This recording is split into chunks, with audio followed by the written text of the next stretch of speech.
Bueno, Ahí estamos ya, doctor. hola, ¿qué tal? Mucho gusto. Hola, qué alegría. Doctor, ¿cómo está? Buenas tardes, doctor Samuel Ponce de León. Bien, gracias. Mucho gusto en saludarlo, Joaquín. ¿Cómo están todos en su casa? ¿Bien? Todos bien y en aislamiento. Eso. Y a ver, doctor, tengo muchas preguntas. Una de ellas, déjeme hacérsela así. Ante un positivo en casa de coronavirus, ¿qué es lo que hay que hacer?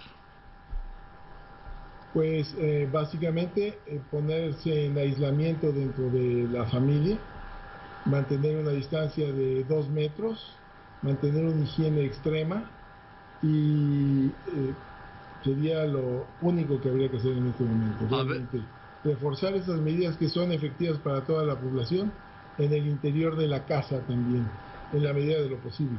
No hay ningún problema con el lavado de ropa, con el lavado de platos, cubiertos, de vasos.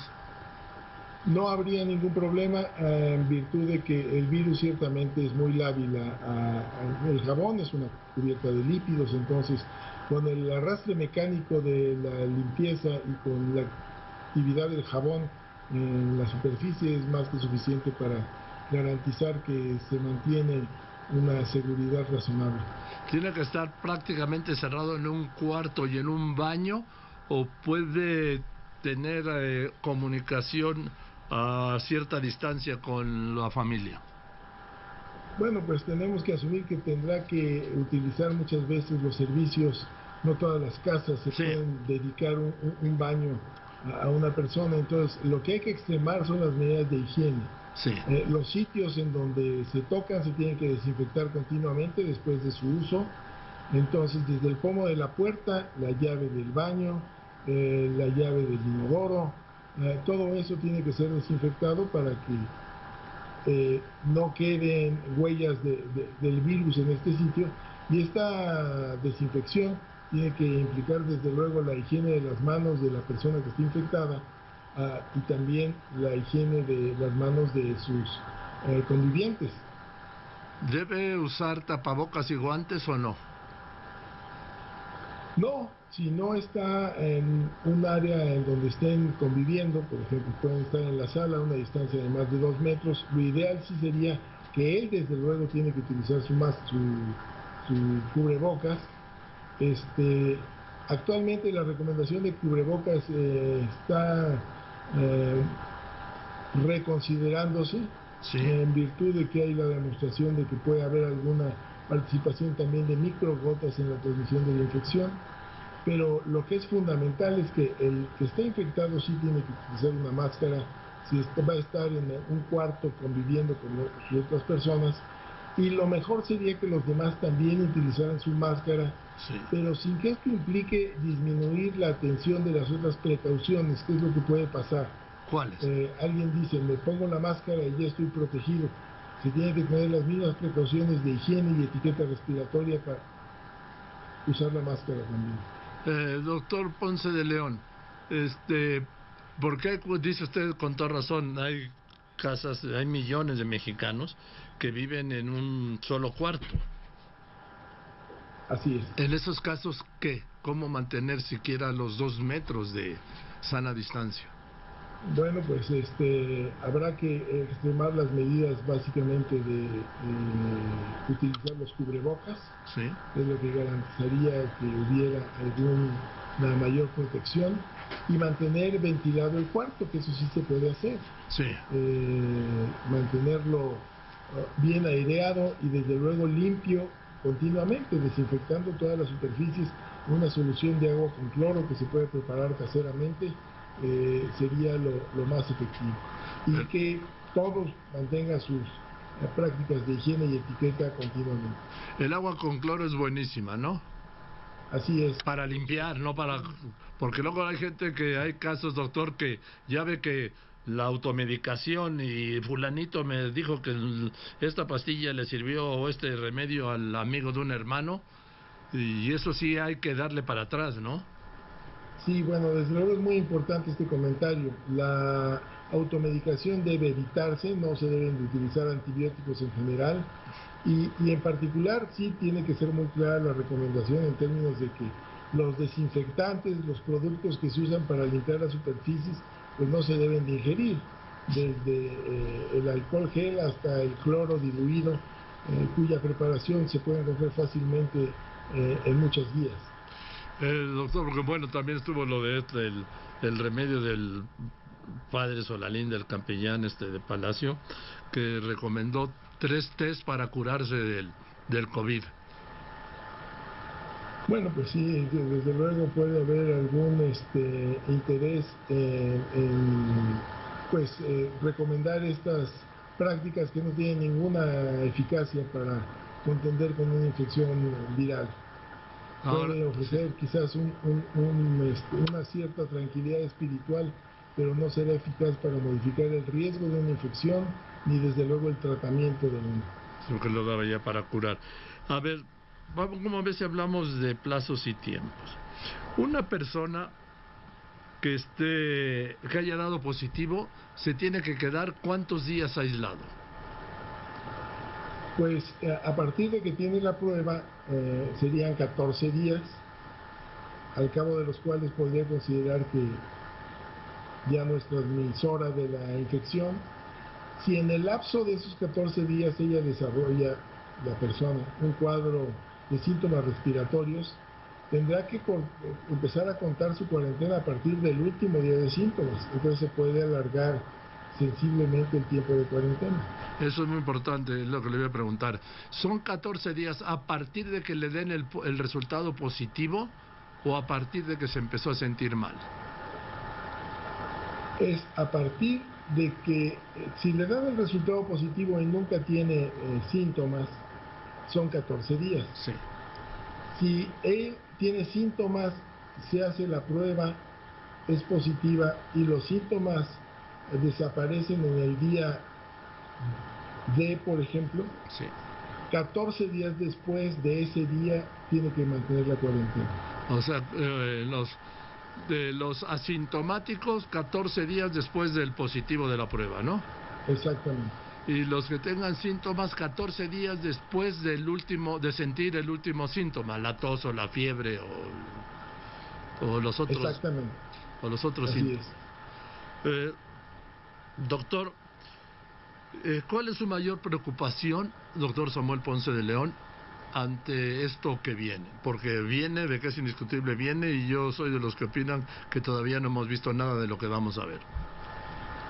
Así es, bueno, mi mayor preocupación es efectivamente compartir esta situación que representa el problema más grave que ha enfrentado nuestro país en los últimos 100 años, el más grave que ha enfrentado el mundo en los últimos 100 años. Es un problema mayor que hay que asumir con responsabilidad. Aquí todos tenemos que jugar un papel fundamental para tratar de disminuir la transmisión y tratar de salir lo menos afectado dentro de lo posible. El Estado tiene una responsabilidad que está cumpliendo. Entiendo que las recomendaciones se han establecido con toda claridad y yo pienso que con oportunidad se ha hecho un gran ejercicio en términos de tratar de ampliar la capacidad ciertamente limitada de entrada de atención hospitalaria y atención médica, pero el otro componente de la respuesta es el que tiene que dar la sociedad en general. Todos y cada uno de nosotros asumiendo nuestro compromiso de evitar infectar a otros y evitar infectarnos nosotros mismos. Sí. Ahorita el llamado es a mantenernos en nuestra casa si las actividades que realizamos lo permiten. Si no lo permiten, mantener las precauciones en todo lo alto y tratar de estar tranquilos, entendiendo además que el problema efectivamente es muy grave, pero individualmente el riesgo para cada uno de los habitantes del país es relativamente menor. Se va a infectar una proporción relativamente menor de pacientes, de habitantes. A ver.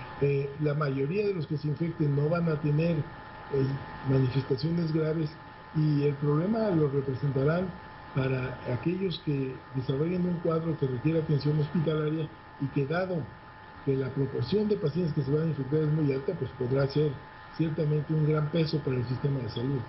Vi un dato de la Secretaría de Salud, doctor Ponce de León, coordinador del Programa Universitario de Investigación de la Salud y de la Comisión de COVID-19 de la UNAM, un dato que decía que el 80% de los contagiados se van a curar solos. Digo, con lo que tienen que hacer, de cuidarse y no salir, ¿no? Sí, así es, se calcula que el 80-81%, quizás un poco más, va a tener una evolución o asintomática o muy benigna del cuadro clínico. El otro porcentaje va a tener un cuadro que puede ir de moderadamente intenso a grave o muy grave, y estos son los que van a requerir la atención a nivel hospitalario. Pues dependiendo del tamaño del grupo de gente que se infecten, pues va a depender la presión que se ejerza sobre el sistema, y por eso es el énfasis en mantener las medidas de distanciamiento para evitar que la transmisión sea en un solo golpe. Desde luego, en el mundo, la gran mayoría de la población va a terminar infectada después de varios meses, pero esperamos que esta transmisión se desarrolle paulatinamente y no tan abruptamente como ha venido ocurriendo, por ejemplo, como ocurrió en Wuhan, como ocurrió en Italia o en España. Y está ocurriendo ya en Estados Unidos, sí. Y está ocurriendo en otros muchos lugares. Desde luego, cada país tiene una epidemia particular, aunque sea la misma pandemia para todos. Tenemos sitios de entrada diferentes y también prácticas sociales diferentes, y desde luego sistemas de salud diferentes. Y esperemos que la sociedad entienda que tiene que jugar un rol fundamental en este sí. Yo insisto en eso, que es el gobierno no lo puede resolver solo, lo tenemos que resolver cada uno de nosotros, tomar la decisión, doctor. Así es, absolutamente. Ahora, a mí yo tengo una preocupación con los datos de Italia, y el otro día se lo comentaba. El 15% de los contagiados en Italia es personal sanitario. El 15%, y estamos hablando de casi 85,000 infectados. Y de médicos y médicas, de médicas y médicos muertos, estamos hablando de casi medio centenar. Es decir, la primera fila de esta guerra, porque esta es una guerra contra esta pandemia, está cayendo, doctor. Y eso sí es un problema de, pues cómo se lo voy a decir, de falta de equipo y atención y protocolos de los hospitales hacia los médicos. Es cierto, Joaquín, esto es extraordinariamente preocupante porque de entrada es un personal altamente calificado y cuyos números son muy limitados. Entonces, si empezamos a tener bajas en este sentido, el problema es doblemente grande. Y por eso desde un principio se ha tenido esta preocupación. He tenido oportunidad de estar en varias reuniones y de los grupos que trabajan control de infecciones, que es los que hacen las recomendaciones para prevenir la transmisión de la infección dentro del ámbito hospitalario. El virus efectivamente afecta a proporciones muy altas del personal médico, y así lo hemos visto en el Reino Unido, en España, en Italia, en todas partes ha sido así.